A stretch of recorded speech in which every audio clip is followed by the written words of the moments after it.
Welcome back to Module 4 of the Indicator 13 Compliance Module series, where we'll be discussing updating measurable post-school goals annually and ways to reflect that in your IEP.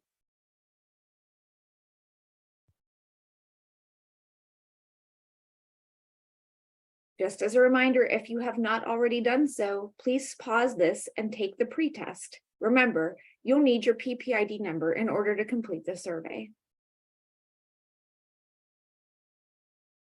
The purpose of this series is to enhance practices for writing compliant transition-based IEPs and to broaden your foundation for effective practices related to Indicator 13 of the State Performance Plan.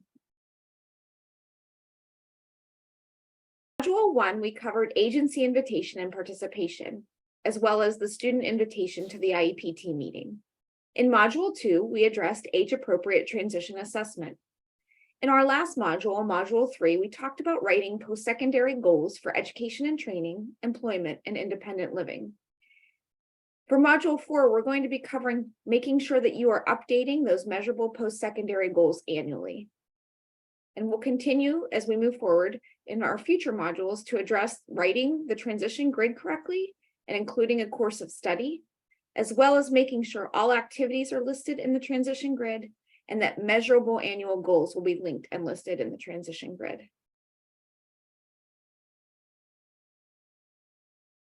The compliance language specific to this area relates to File Review Question 291 of the Cyclical Monitoring for Continuous Improvement. Is there evidence that post-secondary goals that cover education or training, employment, and as needed independent living are updated annually? So let's talk a little bit more about what this looks like. Jackie?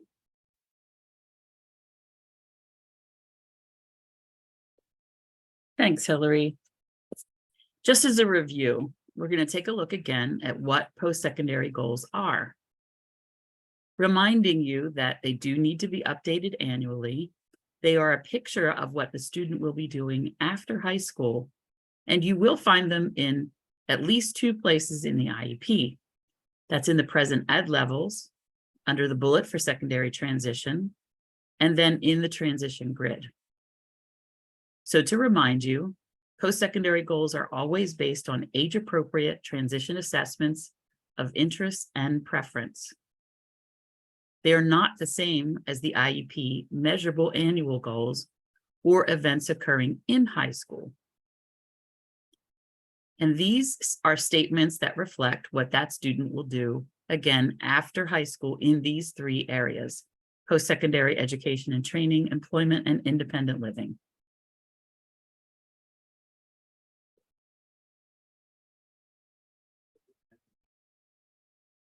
Here we are again, taking a look at documenting post-secondary goals in the IEP. The IEP team must address each post-secondary goal, and it must be documented in the IEP. The IEP team should be sure to describe the post-secondary goals in 2 places in the IEP, again in the present ed levels and in the transition grid. If a particular post-secondary goal is not selected for a student, the present education levels must use data to document why. You can use statements such as, the IEP team has documented that a goal and services for this area is not needed at this time.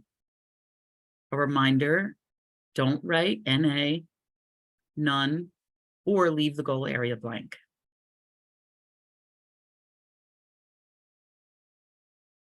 Here's a reminder that each year, each IEP should update post-secondary goals. Post-secondary goals and assessment data must be updated each year, starting with the IEP where the student turns 14. Once again, this is reflected in the present ed level section of the IEP next to that post-secondary transition bullet. It is a suggested effective practice to bullet the following under the post-secondary transition section: education and training, employment, and independent living. This way, you don't forget to put information in about each of those post-secondary goals and to update that.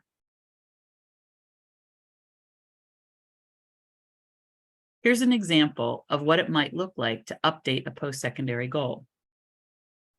In 8th grade, Jack indicated that he is interested in working in the area of architecture. Further assessment in 9th grade indicates that Jack is now interested in carpentry and plans to attend the Career and Technical Education program for carpentry. Or, in 8th grade, Jack indicated that he is interested in working in the area of architecture.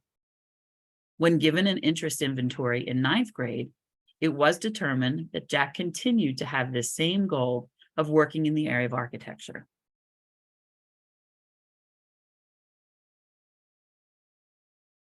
Now, here's what this will look like in the IEP as you're updating this information. Andrew has a goal of enrolling in post-secondary training in the area of cosmetology or a related field. Under the services and activities are listed improved skills in solving algebraic equations and inequalities. Now, he'll need that in the area of cosmetology.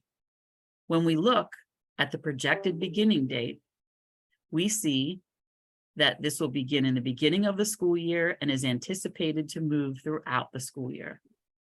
We're also expecting that he will increase writing fluency and a willingness to write, and that he'll expand the use of word processing and graphic organizer software to complete assignments.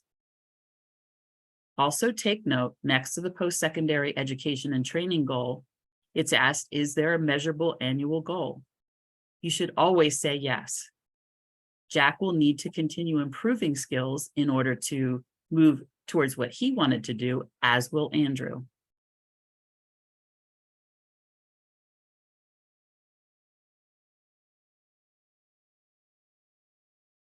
In the last module, we talked a little bit about when a student might have an unrealistic goal, how do we work through that?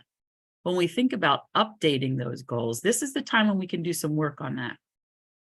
The use of ongoing assessment, exploration, and experiences to work through unrealistic goals is very important at this point. It might help students learn about the requirements needed for their goals.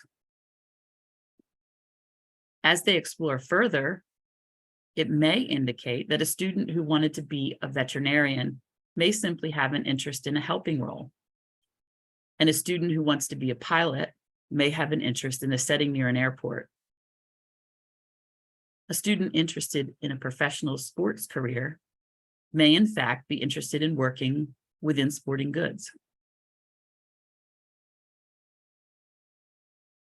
So to continue this great conversation about post-secondary goals, we're now going to head into our question and answer discussion. And our first question is, why should transition assessments be reviewed or given each year to eligible students? Well, beyond it being a requirement under the IDEA, updated assessments can give us information that can support whether a goal has remained the same, is closer to becoming a possibility, or if that goal has changed, and therefore we would need to make changes to the IEP, transition grid, course of study, measurable annual goals, et cetera, accordingly. That data that we collect both through the assessment and through the experiences that the student is having access to helps them to determine, is this actually what I still want to do? And you just mentioned this often occurrence where the goal may not remain the same, right? The goal is changing. And to that, why is it important to review these post-secondary goals and update them every year? Well, as a best practice, Matt, I think it's really a good idea for folks to be talking with youth about these post-secondary goals throughout the school year, and not just when it's time to have assessment. We want to be having those conversations along the way, because as Hillary mentioned, obviously it's a requirement under IDEA, but youth change and grow with every new experience that they get. And so their goals are likely to do the same.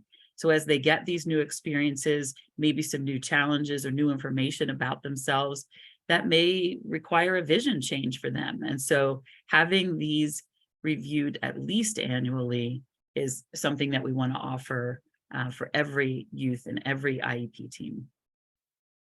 And as we're talking about identifying and developing these goals and updating them often, How do we tie together these measurable annual goals to these post-secondary goals in the IEP? I like to think about measurable annual goals and post-school goals like this, right? So the post-school goal is, where do I want to be when I'm done with school? The measurable annual goal is, what do I need to do to make that goal attainable? What are the things that need to happen for that student to help make it more likely that that goal is a possibility? So their goals, those measurable annual goals, should really facilitate and support the student's movement towards meeting those post-secondary goals. For example, if a student has a reading disability and has a goal of going to college, there should be goals that address increasing grade level reading comprehension to support that student's entry level requirements for accessing college. And in cases where a student may know what they already want to do after graduation, do we still need to use transition assessments? We do, Matt. First of all, it's the law. But secondly, and most importantly, it gives us at least a once-a-year picture of where a student is. So that information gets gathered and documented in the IEP each year. So if it remains the same, that a student wants to work with animals, and that is something that has been consistent from age 13 or 14 on, then we should be documenting that in the present ed levels, that has been consistent. But as Hillary mentioned, we also want to be thinking about what are the skills necessary in order to help with success, getting there, getting to that point. So again, to use her example, if reading was something that needs to be happening, or maybe if we need some piece of assistive technology to help us after graduation, these annual assessments help us to identify what those needs are and their age-appropriate needs as we move forward. But we also get that picture of what those needs might be beyond high school, and then how can we better support building the skills to lead towards success in that area. So that's why we need to be doing transition assessment in an ongoing fashion and at least annually.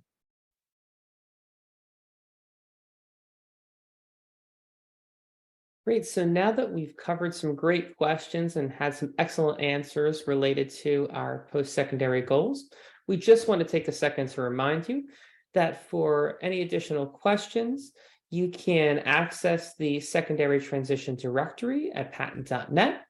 You can reach out and connect with education consultants and patent staff. Finally, we want to remind you to complete the post test. You'll need your PPID number in order to complete that survey.